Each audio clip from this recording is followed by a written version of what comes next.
দেখুন, আমরা এখন ঘুরতে গেলাম সোনারগাঁওয়ের সেই ঐতিহ্যবাহী তাজমহলে।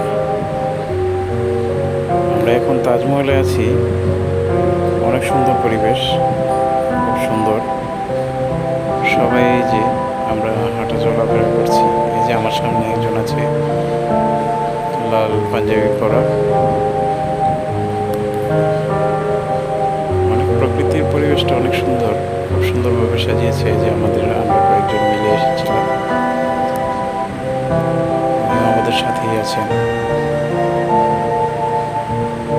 অনেক সুন্দরভাবে দেখা যাচ্ছে, তবে প্রচণ্ড গরম ছিল ওই দিন, অনেক গরম, যার কারণে সবাই একটু ঘেমে অস্থির ছিলাম।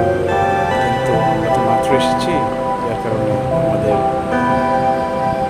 অনেক গরম লাগছে। এই যে দেখুন, ওনাকে একটা পিক নিচ্ছি সুন্দরভাবে, ওনাকে বলছি সোজা হয়ে দাঁড়াতে।